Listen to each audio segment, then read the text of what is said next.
बनारस की एक कंपनी जिसको लेकर आईसीआईसीआई सिक्योरिटीज 1 जनवरी को 70 का टारगेट प्राइस देती है जब उसकी शेयर की कीमत 53 रुपए होती है। उसके बाद कंपनी अगले 1 महीने के ही अंदर 64 रुपए प्रति शेयर का आंकड़ा टच कर देती है। एक टाइम उसका शेयर 68 रुपए के करीब चला जाता है, बस 70 पार नहीं कर पाता।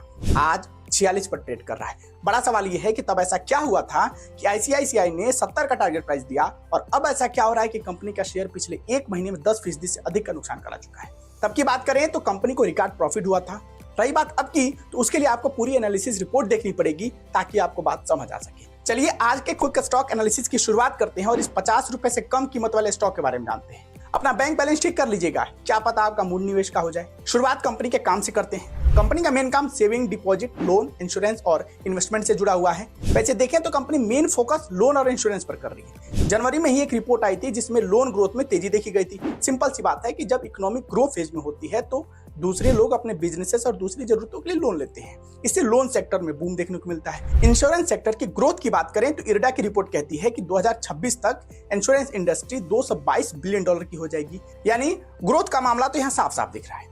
किसी भी कंपनी के ग्रोथ में इंजन ऑयल का काम करता है, उसका फंडामेंटल और टेक्निकल पार्ट पेट्रोल का काम करता है। अब आप खुद ही बताइए कि अगर इंजन ऑयल और पेट्रोल ना हो तो क्या कोई गाड़ी चलेगी? नहीं ना। तो चलिए एक बार पहले इंजन ऑयल जान लेते हैं, यानी फंडामेंटल, और फिर टेक्निकल पार्ट की बात करें। फंडामेंटल की बात करें तो कंपनी के पास 3 पॉजिटिव पॉइंट है। पहला, इसका मार्केट कैप स्मॉल फाइनेंस के लिहाज से 5152 करोड़ के करीब इसका मार्केट कैप है, जो ठीक ठाक कहा जाएगा। सेक्टर इतना ग्रोइंग है कि 10,000 करोड़ भी जा सकता है, तो इसका सीधा असर इसके शेयर पर देखने को मिलेगा।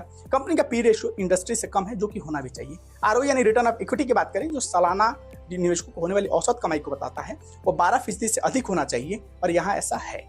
अब इसका निगेटिव पॉइंट क्या है, उस पर एक नजर डाल लेते हैं।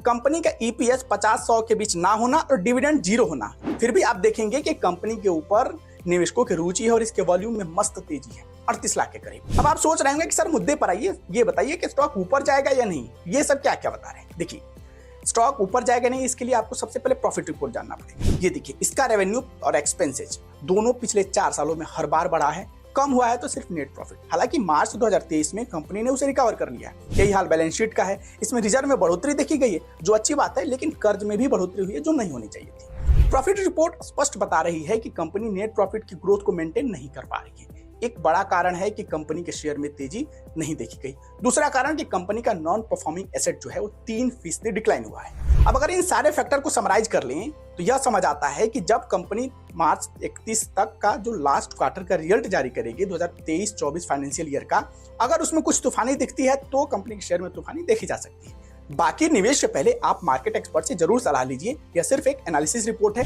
मिलते हैं नए एपिसोड में। आप अगला वीडियो किस स्टॉक पर देखना चाहते हैं, फीडबैक में बताइए। धन्यवाद।